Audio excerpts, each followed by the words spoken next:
दिल्ली में मोहल्ला क्लिनिक चलाने वाले एक डॉक्टर को कोरोना वायरस की पुष्टि। शाहदरा के डीएम ने उन डॉक्टर से इलाज कराने वालों मरीजों को भी नोटिस जारी कर टेस्ट करवाने के लिए कहा। महाराष्ट्र में कोरोना वायरस से संक्रमित मरीजों की संख्या 122 हुई। बुधवार को मुंबई में 7 नए मरीज सामने आए।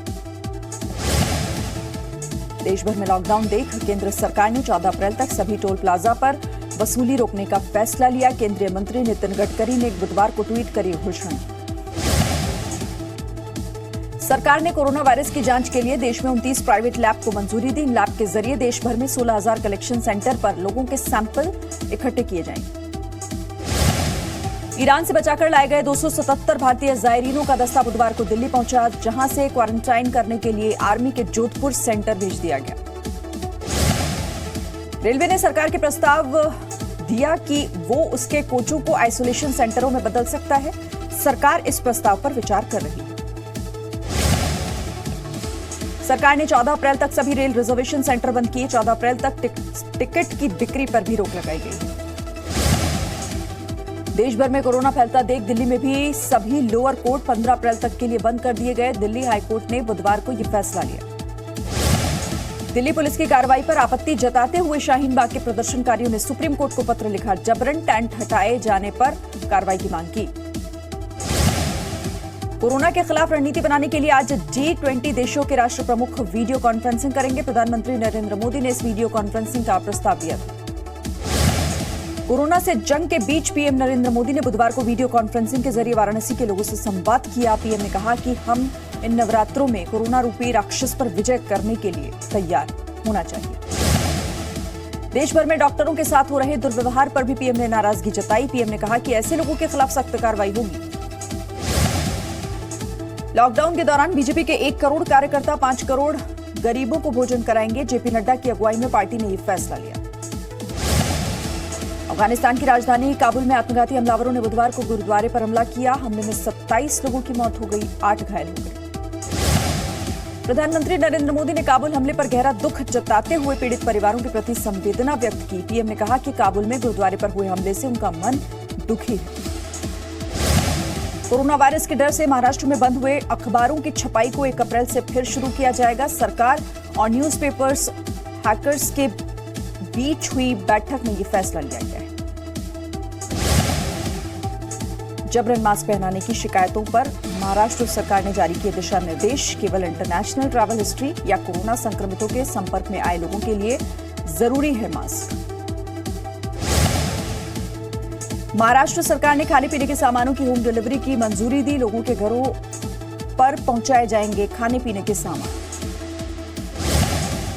लॉकडाउन लागू होने के बाद बेसहारा लोगों को राशन की दिक्कत दूर करने के लिए दिल्ली पुलिस आगे आई। प्रसाद नगर थाने की टीम अपने इलाके में घूम घूमकर बेघरों को भोजन खिला रही है। लाखों श्रद्धालुओं की आस्था का केंद्र राजस्थान का बालाजी मेहंदीपुर ट्रस्ट कोरोना पीड़ितों की मदद के लिए सामने आया। ट्रस्ट ने मुख्यमंत्री राहत कोष में 11 लाख रुपए का दान दिया। लॉकडाउन के बाद राशन की तंगी से जूझ रहे लोगों को सामान पहुंचाने के लिए जयपुर नगर निगम ने अभियान शुरू किया। शहर में 93 लोकेशन चिन्हित कर सुबह शाम 8-8 हजार लोगों को राशन पहुंचाया जा रहा है। राजस्थान के कोटा में एक प्राइमरी स्कूल के टीचर मिथिलेश यादव ने मिसाल पेश की। मिथिलेश ने कोरोना पीड़ितों की मदद के लिए अपनी 2 महीने की सैलरी मुख्यमंत्री राहत कोष में दान की। मिथिलेश सरकारी डॉक्टर हैं। लॉकडाउन के बाद अचानक असहाय हो गए बेघरों के लिए बरेली पुलिस ने अभियान चलाया। जरूरतमंदों को ढूंढकर बांटे बिस्किट और भोजन के पैकेट।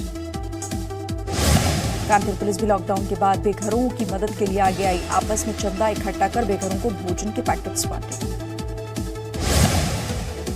हरियाणा के फरीदाबाद में भी पुलिस ने झुग्गियों में जाकर जरूरतमंदों को भोजन बांटा। कई समाजसेवी संस्थाएं भी इस नेक काम में पुलिस की मदद कर रही हैं। आंध्र प्रदेश के विजयवाड़ा में क्रिकेट स्टेडियम को सब्जी मंडी के रूप में बदल दिया गया। सब्जी खरीदने आए लोगों के बीच दूरी बनाए रखने के लिए जगह जगह चिन्ह बनाए गए हैं। राष्ट्रव्यापी लॉकडाउन के ऐलान के बाद यूपी मुजफ्फरनगर की इंदिरा कॉलोनी में रहने वाले लोगों ने अनोखी पहल की। कॉलोनी के लोगों ने अपने घरों और सोसाइटी के गेट पर लक्ष्मण रेखा खींच दी। सभी को उसे पार न करने की शपथ भी दिलाई। लॉकडाउन के ऐलान के बाद यूपी की संबल पुलिस ने नमस्ते कोरोना अभियान चलाया। सड़कों पर हाथ जोड़कर लोगों से घरों में रहने की अपील की। हरियाणा के अंबाला जिले में पुलिस ने फ्लैग मार्च निकालकर लोगों से घरों में रहने की अपील की है। चेतावनी दी गई कि सड़कों पर निकलने पर कार्रवाई भी की जा सकती है। लॉकडाउन के बावजूद सड़क पर घूमने वालों पर बिहार में सख्ती शुरू हो गई है। पटना में पुलिस ने सड़क पर घूम रहे दर्जनों बाइक सवार को उठक बैठक के बाद चेतावनी देकर छोड़ा। केरल पुलिस ने लॉकडाउन का उल्लंघन करने पर प्रदेश भर में 2,535 लोगों को गिरफ्तार किया है, जबकि 1,636 वाहनों को सीज किया गया। लॉकडाउन के बावजूद लोग चोरी छिपे सफर करने से बाज नहीं आ रहे। कई लोग दूध के कैंटर में छिपकर हरिद्वार से बिजनौर पहुंचे। उनका ये वीडियो वायरल हो गया। कोरोना वायरस का संक्रमण रोकने के लिए यूपी सरकार ने राज्य में पान मसाले के उत्पादन, वितरण और बिक्री पर बैन लगा दिया है। साथ ही सरकारी एजेंसियों को पान मसाले जब्त करने का निर्देश दिया गया। बांग्लादेश के क्रिकेटर्स ने कोरोना से लड़ने के लिए आधे महीने की तनख्वाह सरकार को देने का ऐलान किया। कुल 27 खिलाड़ी मिलकर 25 लाख टका सरकार को दान देंगे। No signal, no worry. Presenting Z News app with live TV, latest updates and expert opinion. Available on Google Play and App Store. Download it now.